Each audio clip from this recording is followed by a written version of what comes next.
ये दोस्तों नमस्कार, एक बार फिर से स्वागत है आपके अपने यूट्यूब चैनल गुरुजी एग्जाम सेंटर पर। चलिए स्टार्ट करते हैं। गुड मॉर्निंग सभी को, गुड मॉर्निंग, नमस्कार सभी को, जय हिंद। तो दोस्तों हम लोग यहाँ पर भारतीय संविधान से संबंधित टेस्ट लगाएंगे पर आपका जवाब पूछा गया पहले प्रश्न का। कह रहा आपसे कि भारतीय संविधान में किस अनुच्छेद के अंतर्गत नागरिकों के मौलिक अधिकार प्रदान किए गए हैं। मौलिक अधिकार अर्थात आपके जो मूल अधिकार होते हैं ये आपके हो जाएंगे कौन से। तो बिल्कुल सही ऑप्शन राइट आपका बी हो जाएगा, अनुच्छेद 12 से लेके 35। 12 से लेके 35 तक आपके क्या हैं, ये आपके मौलिक अधिकार हैं जो कि आपके अमेरिका से लिए गए हैं। ठीक है, कहां से, अमेरिका से लिए गए हैं। ठीक है, नेक्स्ट क्वेश्चन आपसे अगला पूछा गया है कि मूल अधिकारों से संबंधित संविधान के निम्नलिखित अनुच्छेदों में से कौन एक प्रत्यक्ष रूप से बालकों के शोषण से संबंधित है।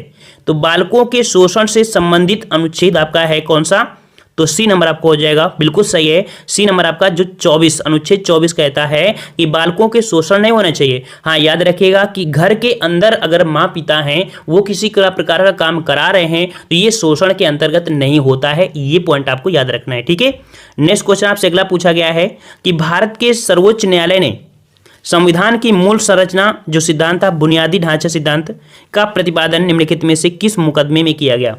तो यहाँ पर देख सकते हैं जो आपका सर्वोच्च न्यायालय संविधान की मूल संरचना का जो प्रतिपादन किया गया था वो किस मुकदमे में किया गया था।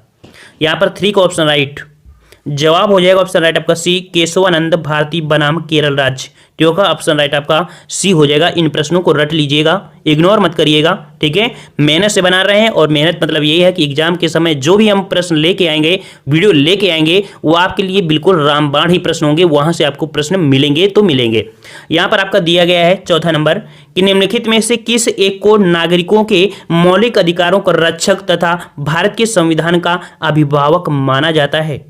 चलिए जवाब दीजिए। यह आपके मौलिक अधिकारों का रक्षक होता है और भारत के संविधान का अभिभावक माना जाता है। ये आपका कौन सा है, तो यहाँ पर आपका जवाब 4 का बिल्कुल सही है। यहाँ पर आपका सुप्रीम कोर्ट अर्थात आपका जो उच्च न्यायालय होता है, उच्चतम न्यायालय होता है, सुप्रीम कोर्ट नई दिल्ली, ये आपका होता है। अनुच्छेद जो 32 है उसके अंतर्गत आपके सभी मौलिक अधिकार कह सकते हैं कि आपके उसके अंदर रहते हैं। ठीक है, अर्थात उसका रक्षा करता है आपका सुप्रीम कोर्ट। नेक्स्ट क्वेश्चन कि संपत्ति के मौलिक अधिकार को कब समाप्त किया गया।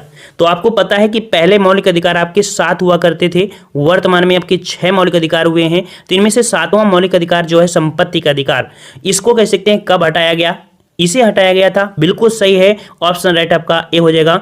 1978 में जो आपका संविधान संशोधन हुआ था, 44वां संविधान संशोधन, उसके तहत आपके जो संपत्ति का अधिकार है इसे हटाकर कह सकते हैं विधिक अधिकार में आपको रख दिया गया था, कानूनी। ठीक है, चलिए नेक्स्ट क्वेश्चन आपसे अगला पूछा गया है कि संविधान के किस प्रावधान द्वारा अस्पृश्यता का उन्मूलन किया गया।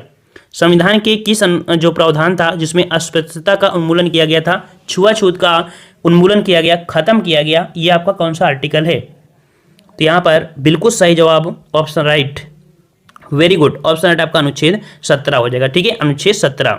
और याद रखिएगा कि किसी प्रकार का आपातकाल लगता है तो ऐसी स्थिति में आपके मौलिक अधिकार नष्ट हो जाते हैं, लेकिन आपका अनुच्छेद 21 कभी भी नष्ट नहीं होता है। साथ में कभी कभी ऑप्शन आपका 20 भी होता है, तो 20 और 21 आपके कभी नष्ट नहीं होते हैं। ठीक है, चलिए अगला क्वेश्चन पूछा गया है कि भारतीय संविधान के 44वें संशोधन से मौलिक अधिकारों की श्रेणी से निम्नलिखित में से किस अधिकार को हटा दिया गया है। किस अधिकार को हटाया गया है, 7 का जवाब दीजिए। 7 का जवाब यहाँ पर जवाब हो जाएगा सी, ये आपका है संपत्ति का अधिकार। वेरी गुड, ऑप्शन राइट आपका सी हो जाएगा। नेक्स्ट क्वेश्चन पूछा गया है कि निम्नलिखित में से भारत के संविधान का कौन सा अनुच्छेद कानून के समक्ष समानता से संबंधित है। तो कानून के समक्ष समानता अर्थात यहाँ पर देख सकते हैं कि सबके लिए समान यहाँ पर कानून होगा। यहाँ पर सी नंबर अनुच्छेद 14, तो अनुच्छेद 14 में सबके लिए समान आपका कह सकते हैं कानून होता है। ऑप्शन राइट आपका सी हो जाएगा। अगला क्वेश्चन पूछा गया है कि निम्नलिखित विकल्पों में से कौन सही सुमेलित नहीं है। नहीं शब्द आपसे पूछा है, तो देखते हैं यहाँ पर आपका जो पहला प्रश्न है कि मानव के दुर्व्यापार और बाल श्रम जो कि अनुच्छेद 23 है, सही है क्योंकि अनुच्छेद 23 और 24 में आपका प्रावधान दिया गया है। यहाँ पर मानव है अर्थात 23 को भी है, सिर्फ बालक होता तो आपका 24 होता, तो पहला पॉइंट तो सही है। दूसरा है अल्पसंख्यक वर्गों के हितों का संरक्षण जो आपका 29 है, ये भी सही है। संवैधानिक उपचारों का अधिकार अनुच्छेद 32, ये भी सही है। और अगला है कि शिक्षा संस्थानों की स्थापना तथा प्रशासन करने का अल्पसंख्यकों का अधिकार है, तो याद रखिए ये आपका गलत हो जाएगा। ये अनुच्छेद आपका 30 होता है ना कि 31। तो ये 31 है क्या, तो 31 में जो आपका संपत्ति का अधिकार हुआ करता था वही संपत्ति को हटाया गया था अनुच्छेद 31 से। Okay, complete. चलिए नेक्स्ट क्वेश्चन, इस संविधान के अंतर्गत मूल अधिकारी का संरक्षक कौन है? संविधान के मूल अधिकारी के जो संरक्षक होता है कौन होता है? यहाँ पर 10 का जवाब ऑप्शन बिल्कुल सही जवाब आ रहा है, ऑप्शन सी आपका सुप्रीम कोर्ट अर्थात आपका सर्वोच्च न्यायालय होता है। ठीक है, नेक्स्ट क्वेश्चन पूछा है कि वर्तमान समय में भारतीय संविधान के अंतर्गत संपत्ति का अधिकार है। तो भाई संपत्ति का अधिकार कैसा अधिकार है? अभी हमने आपको बताया था कि संपत्ति का अधिकार है यह आपका वैधानिक अधिकार है। कैसा है भाई? ऑप्शन राइट आपका बी आपका वैधानिक अधिकार। नेक्स्ट क्वेश्चन, समानता का अधिकार संविधान के निम्न अनुच्छेदों में से किनके अंतर्गत दिया हुआ है? तो समानता का अधिकार किसमें होता है? आपका कूट शब्द दिया है और आपके समानता का अधिकार होता है 14 से लेके आपके 18 तक। तो यहाँ पर एक तो आपको ये मिल रहा है और एक आपको ये मिल रहा है, एक ये मिल रहा है। तो इसका अनुसार मतलब हो जाएगा 2 3 4। देखते हैं कोई जवाब है 2 3 4, तो ऑप्शन राइट आपका सी 2 3 4 आपका हो जाएगा। ओके, चलिए अगला है कि निम्नलिखित में से कौन एक सुमेलित नहीं है? एक सुमेलित नहीं है, देखते हैं। पहला आपका पॉइंट आपका दिया गया है अनुच्छेद 23 मानव के दुर्व्यापार और बालाश्रम का प्रतिबंध, सही है। अनुच्छेद 24 कारखानों आदि में बालकों के नियोजन का प्रतिषेध, ये भी सही है। अनुच्छेद 26 कि धार्मिक कार्यों के प्रबंधन की स्वतंत्रता, ये भी सही है। 29 है कि शिक्षण संस्थानों की स्थापना, ये जो आपका है अनुच्छेद 30 में होता है। तो इस प्रकार से आपका ये गलत हो जाएगा, डी नंबर। नेक्स्ट क्वेश्चन दिया है कि भारत में रहने वाला ब्रिटिश नागरिक दावा नहीं कर सकता है। अगर कोई भारत में अगर विदेशी नागरिक है तो वो किस बात का दावा नहीं कर सकता है? तो यहाँ पर देखिए व्यापार और व्यवसाय की स्वतंत्रता का अधिकार आपके विदेशियों को नहीं दिया गया है, याद रखिएगा। ए नंबर आपका सही जवाब हो जाएगा। ठीक है, अगला है भारतीय संविधान के अनुच्छेद 25 का संबंध है। तो अनुच्छेद 25 का जो संबंध हो जाएगा क्या हो जाएगा भाई? 15 का ऑप्शन राइट यहाँ पर जवाब हो जाएगा आपका सी धर्म की स्वतंत्रता से। याद रखिएगा कि धर्म की स्वतंत्रता अनुच्छेद 25 में है और जो आपके सिख लोग होते हैं उनको कृपाण धारण करने की जो परमिशन मिली है, स्वतंत्रता मिली है, वो अनुच्छेद 25 के अंतर्गत ही मिली है। ठीक है, अगला क्वेश्चन है कि संविधान के किस अनुच्छेद के अंतर्गत सिखों द्वारा कृपाण धारण करना धार्मिक स्वतंत्रता का अंग माना गया है? देखो अभी हमने वही प्रश्न बताया और इसका जवाब आपका क्या हो जाएगा? तो ऑप्शन राइट आपका बी अनुच्छेद 25 हो जाएगा, बी नंबर। ठीक है, नेक्स्ट क्वेश्चन दिया गया है, यहाँ पर आपको कूट दिया गया है कि सूची फर्स्ट को सूची सेकेंड से सुमेलित करना है। यहाँ पर दिया है सूची फर्स्ट और सूची सेकेंड। ठीक है, तो यहाँ पर कह सकते हैं कि उपाधियों का निषेध कुछ प्रकार से देख सकते हैं, हाँ इस प्रकार से है। तो यहाँ पर कह सकते हैं किस प्रकार से मिलान करें 17 में, तो कह सकते हैं कि जो आपका उपाधियों का अंत, तो उपाधियों का अंत किया गया है आपके तीसरे से, ये आपका 3 हो जाएगा। धार्मिक मामलों के प्रबंधन की स्वतंत्रता, ठीक है, और कह सकते हैं तो अच्छा इसको अगर ना लगाए तो इसको पहले देख लीजिए, ये आपका हो जाएगा दूसरा नंबर। ठीक है, जो शिक्षा का अधिकार है वो आपका 21 का में है। फिर आपके अल्पसंख्यकों की भाषा का संरक्षण और धार्मिक प्रबंधों की स्वतंत्रता, तो यहाँ पर कह सकते हैं जो 26 नंबर आपका है, 26 नंबर, तो धार्मिक कार्यों की स्वतंत्रता और यहाँ पर अल्पसंख्यक हो जाएगा, तो इसका आपका ये हो जाएगा, इसका आपका ये हो जाएगा, तो ये आपका हो जाएगा 4, ये हो जाएगा आपका यहाँ पर कह सकते हैं 1, तो 3 4 1 2 3 4 1 2 3 4 1 2 ऑप्शन राइट आपका देखो डी नंबर आपका मिल चुका है। ठीक है, अगला क्वेश्चन आपसे पूछा गया है कि भारतीय संविधान में स्वतंत्रता का अधिकार 4 अनुच्छेदों द्वारा प्रदान किया गया है। तो भाई स्वतंत्रता का अधिकार जो आपके है ये आपके मौलिक अधिकार में दिया गया है, आपके अनुच्छेद 19 से लेके आपके 22 तक। ठीक है, तो जवाब 18 का हो जाएगा ऑप्शन यहाँ पर ए नंबर अनुच्छेद 19 से 21 तक। ठीक है, अगला है भारतीय संविधान में संशोधन करके शिक्षा का अधिकार कब जोड़ा गया? भारतीय संविधान में संशोधन करके शिक्षा का अधिकार कब जोड़ा गया? तो भाई शिक्षा का अधिकार जो जोड़ा गया था, ये जोड़ा गया था आपकी ऑप्शन राइट, बिल्कुल सही जवाब आ रहा है, ऑप्शन आपका ए हो जाएगा 1 अप्रैल 2010 से। ठीक है, 1 अप्रैल 2010 से जोड़ा गया था शिक्षा का अधिकार। कौन मूल अधिकार के अंतर्गत नहीं आता है? तो मूल अधिकार के अंतर्गत कौन नहीं आता है, देखते हैं यहाँ पर जवाब क्या होगा 20 में। तो यहाँ पर देखिए स्वतंत्रता का अधिकार, समानता का अधिकार, लेकिन संपत्ति का अधिकार नहीं है। 20 का ऑप्शन राइट आपका सी हो जाएगा। नेक्स्ट क्वेश्चन है कि भारतीय संविधान के किस अनुच्छेद में भाषण एवं अभिव्यक्ति की स्वतंत्रता के मूल अधिकार का प्रावधान है? तो भारतीय संविधान में भाषण और अभिव्यक्ति की जो स्वतंत्रता है वो जो प्रदान की गई है वो की गई है किसमें? तो अनुच्छेद ऑप्शन राइट आपका बी, बिल्कुल सही जवाब है, मस्त तैयारी हो गई है आपकी।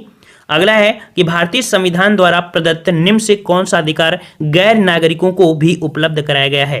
तो यहाँ पर गैर नागरिक अर्थात जो भारत के नागरिक नहीं है उनको भी यहाँ पर कह सकते हैं कुछ अधिकार दिए गए हैं। ये अधिकार आपका कौन है 22 में?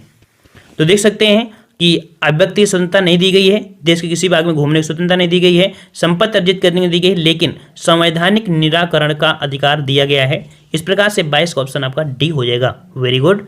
नेक्स्ट क्वेश्चन आपका दिया है कि निम्नलिखित में से कौन सा मूल अधिकार विदेशी नागरिकों को प्राप्त नहीं है? विदेशी नागरिकों नहीं है 23 में। तो यहाँ पर आपका जवाब 23 का ऑप्शन राइट आपका बी नंबर, अभिव्यक्ति एवं स्वतंत्रता का अधिकार, ये आपका नहीं होगा। ठीक है, तो यहाँ पर कह सकते हैं कि नागरिकों को प्राप्त नहीं है। देखो यहाँ पर 22 नंबर, 22 में आपको कन्फ्यूजन होगा, अभिव्यक्ति की स्वतंत्रता है ना, और यहाँ भी दिया है अभिव्यक्ति की स्वतंत्रता। अब आपको ऑप्शन के अनुसार आपको लगाना होता है। ठीक है, ऑप्शन के अनुसार, क्योंकि यहाँ पर आपका है संवैधानिक निराकरण का, तो ये आपका यहाँ पर होगा, लेकिन यहाँ पर वही प्रश्न आपका है, लेकिन यहाँ पर गलत किया गया है। तो मतलब ऐसा होता है कि आपको प्रश्न के अनुसार जवाब सटीक देना होता है। ठीक है, अगला क्वेश्चन दिया है कि निम्नलिखित में से कौन सा एक अधिकार राष्ट्रीय आपातकाल तक भी समाप्त या सीमित नहीं किया जा सकता? अभी हमने आपको बताया था कि ऐसा आपका मूल अधिकार होता है, ये आपका कौन सा है 24 में। तो यहाँ पर जवाब ऑप्शन राइट, जीवन का अधिकार, व्यक्तिगत स्वतंत्रता तथा जीवन का अधिकार, अनुच्छेद 21। तो अनुच्छेद 21 को कभी भी समाप्त नहीं करते हैं। अगला क्वेश्चन बहुत ही बेहतरीन है कि निम्नलिखित में से किस एक अधिकार को डॉक्टर वी.आर. अम्बेडकर द्वारा संविधान की आत्मा कहा जाता है? तो डॉक्टर वी.आर. अम्बेडकर द्वारा संविधान की आत्मा किसे कहा गया है? यहाँ पर जवाब ऑप्शन राइट डी नंबर, अनुच्छेद जो आपका दिया है 32। अनुच्छेद 32 जो होता है संवैधानिक उपचारों का अधिकार, ठीक है, जो कि आपका छठवां मूल अधिकार है।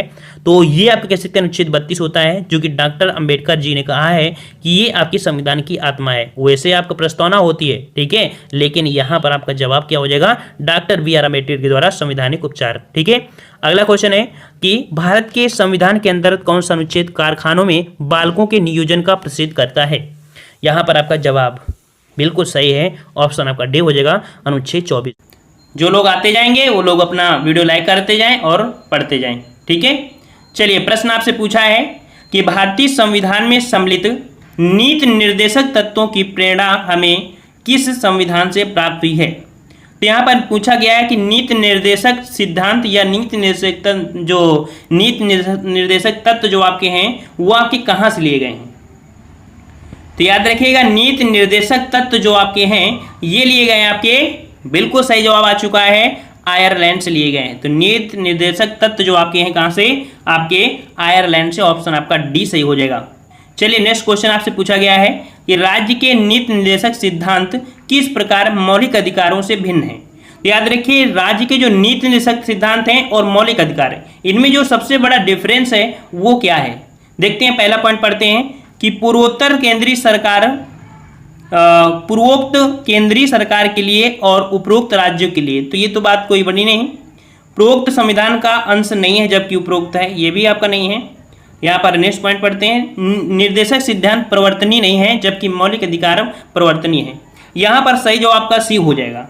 अब यहाँ पर बात क्या हो गई कि नीति निर्देशक प्रवर्तनीय मतलब कह सकते हैं कि नीति निर्देशक तत्व अगर आपके कह सकते हैं फॉलो अगर नहीं होते हैं, या कह सकते हैं अगर किसी ने कहा और इनका पालन नहीं हुआ तो आप सुप्रीम कोर्ट या हाई कोर्ट नहीं जा सकते हैं, अर्थात ये अबाध्य योग होते हैं। लेकिन मौलिक अधिकार का अगर आपका उल्लंघन होता है तो आप सुप्रीम कोर्ट या हाई कोर्ट आप जा सकते हैं। ठीक है, तो इस प्रकार से जो नीति निर्देशक सिद्धांत होते हैं वो अबाध्य योग होते हैं और जो मौलिक अधिकार होते हैं वो वाद्य योग होते हैं, अर्थात बोलने के योग्य होते हैं। ठीक है, चलिए अगला क्वेश्चन है, भारतीय संविधान का कौन सा अनुच्छेद भारत की विदेश नीति से संबंधित है? बहुत ही प्यारा क्वेश्चन है। और भारत की विदेश नीति से संबंधित जो आपका यहाँ पर आर्टिकल है वो आर्टिकल कौन सा है? 3 का जवाब दीजिए यहाँ पर साथियों सभी लोग। 3 का ऑप्शन यहाँ पर डी हो जाएगा, अनुच्छेद 51। अनुच्छेद जो 51 है ये भारत की विदेशी नीति से संबंधित ही, याद रखिएगा। ठीक है, यहाँ पर सिर्फ 51 की बात कह रहा है, 51 की फर्स्ट नहीं कह रहा है, 51 का नहीं कह रहा है, सिर्फ अनुच्छेद 51 की बात कह रहा है। ठीक है, कंफ्यूज मत होइएगा। अगला है, निम्नलिखित अनुच्छेदों में से कौन एक राज्य सरकार को ग्राम पंचायतों को संगठित करने के निर्देश देता है? तो यहाँ पर देख सकते हैं ग्राम पंचायत का गठन, ग्राम पंचायत का जो गठन आपका है यहाँ पर देख सकते हैं, यह आपका आर्टिकल कौन सा है? तो आर्टिकल बिल्कुल सही जवाब आ चुका है, ऑप्शन आपका यहाँ पर बी हो जाएगा, अनुच्छेद 40। अनुच्छेद जो 40 है ये ग्राम पंचायतों को संगठित करने का निर्देश देता है, बी नंबर आपका हो जाएगा। अगला है, राज्य के नीति निर्देशक सिद्धांतों के निम्नलिखित अनुच्छेदों में से कौन सा अंतर्राष्ट्रीय शांति और सुरक्षा के संवर्धन से संबंधित है? अंतर्राष्ट्रीय शांति और सुरक्षा से संबंधित जो आपका आर्टिकल है वो आपका कौन सा है? यहाँ पर 5 का ऑप्शन आपका जवाब हो जाएगा ऑप्शन ए, अनुच्छेद जो आपका 51 है। ठीक है, अगला क्वेश्चन है कि भारत में निम्नलिखित में से किसके अंतर्गत पंचायती राज प्रणाली की व्यवस्था की गई है? पंचायती राज प्रणाली जो आपकी है, ये आपकी प्रणाली जो है ये आपकी किसके अंतर्गत आती है? तो यहाँ पर देख रहे हैं आर्टिकल आपकी जो 40 है, ये किसके अंतर्गत आया है आपके? तो ये आपका आया है किसके? 6 का ऑप्शन आपका हो जाएगा सी नंबर, राज्य के नीति निर्देशक सिद्धांत के अंतर्गत, अर्थात 36 से लेके जो आपके 51 तक होते हैं। तो ये आपके आते हैं किसके अंतर्गत? आपके राज्य के नीति निर्देशक सिद्धांत के अंतर्गत। ठीक है, अगला है संविधान के किस अनुच्छेद के द्वारा उद्योग के प्रबंधन में कर्मकारों की भागीदारी का प्रावधान दिया गया है? तो उद्योग के प्रबंधन में जो कर्मकारों की भागीदारी है इसका जो प्रावधान किया गया है, ये जो आर्टिकल है अनुच्छेद 43 के फर्स्ट में दिया गया है। ऑप्शन राइट आपका यहाँ पर बी हो जाएगा। नेक्स्ट क्वेश्चन है, कल्याणकारी राज्य की संकल्पना का समावेश भारत के संविधान में है। ये क्वेश्चन बहुत ही पॉपुलर है, बहुत पूछा जाता है। कल्याणकारी राज्य की संकल्पना, और ये जो आपका आता है ये आपके किसके आर्टिकल में, या कह सकते हैं किसके अंतर्गत? तो यहाँ पर याद रखिए राज्य के नीति निर्देशक सिद्धांत के अंतर्गत या तत्व के अंतर्गत आपका आता है कल्याणकारी राज्य की स्थापना करना। ठीक है, आपका ए हो जाएगा। अगला है कि निम्नलिखित में से कौन सा नीति निर्देशक तत्व है? नीति निर्देशक तत्व है, तो याद रखिएगा नीति निर्देशक तत्व जो कि अभी हमने बताया था कि जो आर्टिकल आपके हैं स्टार्ट होते हैं, और यहाँ पर देखिए आर्टिकल ये जो आपका समान नागरिक संहिता है ये आपके आर्टिकल 44 में आता है, और जो आपके आर्टिकल आपके 36 से आपके जो 51 तक होते हैं वो आपके नीति निर्देशक तत्व के अंतर्गत आते हैं। तो उसमें देखिए कहाँ आ रहा है, तो आप किस में आ रहा है? नीति निर्देशक तत्व में आता है समान नागरिक संहिता। ठीक है, तो और ये देखिए स्वतंत्रता, समानता, धर्म की स्वतंत्रता, ये सब आपके मौलिक अधिकार हैं, बल्कि ये क्या है?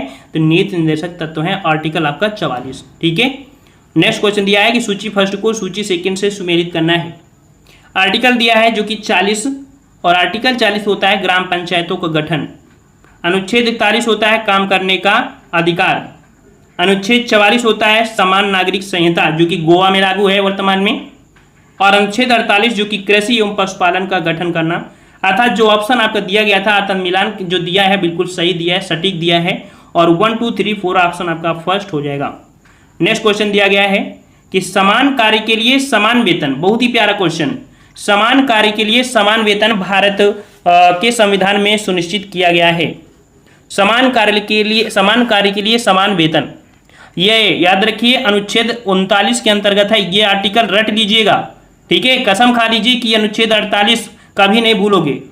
तो समान कार्य के लिए समान वेतन, अर्थात चाहे स्त्री हो या पुरुष हो, अगर किसी भी प्रकार का कार्य करते हैं तो सबके लिए वेतन समान होगा। ऐसा नहीं है कि अगर लड़की अगर उस पोस्ट में है और लड़का भी उस पोस्ट में, तो लड़की कम काम करेगी या कुछ भी हो तो उसमें से उनका वेतन में डिफरेंस किया जाए, ऐसा कहीं नहीं है। तो अनुच्छेद 39 में दिया गया है समान कार्य के लिए समान वेतन, और ये जो आपका आता है अनुच्छेद 39 वो आपके राज्य के नीति निर्देशक तत्व के अर्थात सिद्धांत के अंतर्गत आता है। ऑप्शन आपका बी सही हो जाएगा। समझ में आ गया? चलिए नेक्स्ट क्वेश्चन है कि इनमें से कौन राज्य के नीति निर्देशक सिद्धांतों में सम्मिलित नहीं है? नीति निर्देशक सिद्धांतों में सम्मिलित नहीं है तो मद्य का निषेध, काम का अधिकार, समान कार्य है, समान वेतन, ये तीनों तो आपके इसमें हैं, लेकिन सूचना का अधिकार इसमें से सम्मिलित आपका नहीं है, बी नंबर। नेक्स्ट क्वेश्चन, भारतीय संविधान के किस अनुच्छेद में राज्य के नीति निर्देशक तत्वों का उल्लेख किया गया है? राज्य के नीति निर्देशक तत्वों को सम्मिलित किया गया है। अभी हमने आपको बताया था ये राज्य के नीति निर्देशक जो सिद्धांत है वो अनुच्छेद 36 से लेके 51 तक आपके सम्मिलित किए गए हैं। ठीक है, अगला क्वेश्चन है, राज्य के नीति निर्देशक सिद्धांत एक ऐसा चेक है जो बैंक की सुविधा अनुसार अदा किया जाता है, ये किसने कहा था? बहुत ही प्यारा प्रश्न आपका है, और ये जो शब्द कहा था वो आपकी कहा था ऑप्शन राइट, यहाँ पर जवाब सही हो जाएगा डी नंबर, आपके केटी शाह ने कहा था, ऑप्शन डी सही हो जाएगा। ठीक है, चलिए अब यहाँ पर आपको जो कि हैं आपके मूल कर्तव्य से क्वेश्चन आपको देखने को मिलेंगे। क्वेश्चन आपसे यहाँ पर पूछा गया है कि निम्नलिखित में से किसकी संस्तुति पर भारतीय संविधान में मूल कर्तव्य शामिल किए गए? तो भारतीय संविधान में मूल कर्तव्य जो शामिल किए गए, ये जो आपके शामिल किए गए ये आपकी किसकी संस्तुति पर? ऑप्शन राइट, आपका जवाब यहाँ पर सी हो जाएगा। स्वर्ण सिंह समिति के आपके संस्तुति पर आपके शामिल किए गए थे स्वर्ण सिंह समिति। स्वर्ण सिंह समिति की रिपोर्ट के आधार पर जो कि 1976 में मूल कर्तव्य को जोड़ा गया, अर्थात मूल कर्तव्य पहले आपके संविधान में नहीं था, ये एडिट किया गया और 1976 में मूल कर्तव्य को जोड़ा गया। ठीक है ना, अनुच्छेद कह सकते हैं अनुच्छेद 51 के ए में, ठीक है, 51 के ए में शामिल किया गया। और ये जो आपका आता है ये भाग 4 के का में आता है, ठीक है, भाग 4 के का के अंतर्गत मौलिक कर्तव्य को यहाँ पर शामिल किया गया है। समझ में आ गया ना। मौलिक कर्तव्य लिए कहाँ से गए हैं, तो मौलिक कर्तव्य लिए गए हैं आपके सोवियत रूस से, अर्थात रूस से, ठीक है। समझ में आया कुछ पॉइंट। चलिए नेक्स्ट क्वेश्चन दिया है कि भारत के प्रत्येक नागरिक का कर्तव्य होगा कि प्राकृतिक पर्यावरण का संरक्षण एवं सुधार शामिल हो। तो प्राकृतिक पर्यावरण संरक्षण ये जो आपका है ये अनुच्छेद 51 के आपके काम में सम्मिलित है, ठीक है। अगला है भारतीय संविधान में कितने मौलिक कर्तव्य हैं। भारतीय संविधान में मौलिक कर्तव्यों की जो संख्या है याद रखिए वर्तमान में कितनी है आपकी, तो आपकी 11 मौलिक कर्तव्य हैं। ये 11वां मौलिक कर्तव्य, देखो क्वेश्चन कभी पूछा जाता है कि मौलिक कर्तव्य पहले कितने थे, तो पहले 10 थे। 11वां मौलिक अधिकार कौन सा है, मौलिक कर्तव्य कौन सा है, 11वां मौलिक कर्तव्य। तो जो 6 वर्ष से लेकर 14 वर्ष तक के बच्चे हैं उनके माता पिता अभिभावकों को विद्यालय तो पहुंचाया जाएगा लेकिन इनको निःशुल्क शिक्षा दी जाएगी, ये बात इसमें जोड़ी गई थी, ठीक है। और नेक्स्ट क्वेश्चन है भारतीय संविधान में मौलिक कर्तव्यों को कब शामिल किया गया। अभी हमने बताया मौलिक कर्तव्यों को जो शामिल किया गया था वो 1976 में शामिल किया गया था, जो 42वें संविधान संशोधन था जिसे मिनी संविधान कहा जाता है। नेक्स्ट क्वेश्चन है कि भारतीय संविधान के किस अनुच्छेद में 42वें संविधान विधेयक द्वारा मूल कर्तव्यों को सम्मिलित किया गया। सभी क्वेश्चन आपको यहाँ पर हमने एक पॉइंट बताया और उसी में आपको मिल गए। 5 का ऑप्शन आपका बी हो जाएगा अनुच्छेद 51 के फर्स्ट में। समझ में आया। चलिए यहाँ पर आपको मिलान करने एक क्वेश्चन दिया है कि भारत के संविधान के किस भाग में मौलिक कर्तव्य उल्लेखित हैं। हमने बताया था मौलिक कर्तव्य जो आपके थे किस में आपके हैं, तो भाग 4 के का में हैं, ठीक है। बिल्कुल इजी हो जाएगा आपको, ये बिल्कुल इजी हो जाएगा, जो भी टॉपिक आप पढ़ेंगे भी इजी लगेगा। अगला है निम्नलिखित युग्मों में से कौन एक सुमेलित नहीं है ये पूछा है। देखते हैं, कह रहा है भाग 2 नागरिकता है, ठीक है। भाग 3 मूल अधिकार है, ये भी सही है। भाग 4 राज्य के निर्देशक तत्व हैं और भाग 5 दिया है मूल कर्तव्य। तो देखिए भाग 5 में दिया है आपका जो राष्ट्रपति हैं, ये तो आपके नहीं है, मतलब कह सकते हैं केंद्र जो आपकी है वो भाग 5 में आता है। जो मूल कर्तव्य है, मूल कर्तव्य 4 के फर्स्ट में आता है, 4 के का में आता है ना। तो गलत कौन है, डी नंबर आपका गलत हो जाएगा। बिल्कुल इजी क्वेश्चन। अब आपको यहाँ पर जो क्वेश्चन मिलेंगे राष्ट्रपति और उपराष्ट्रपति से संबंधित आपको मिलेंगे, ठीक है। धांसू आपका टेस्ट मटेरियल आपको यहाँ पर है और एक बार पढ़िएगा, किसी भी एग्जाम में आप बैठ जाइए आपको ऐसे ही प्रश्न देखने को मिलेंगे। तो मिलते हैं नए वीडियो में। सभी लोग वीडियो को लाइक भी करिएगा, शेयर करिएगा। ज़्यादा से ज़्यादा लोगों को अगर आप जोड़ेंगे तो थोड़ा और अच्छा लगेगा और ज़्यादा क्लासेस देने का प्रयास करेंगे, ठीक है। धन्यवाद सभी को, राधे राधे, सभी को राधे।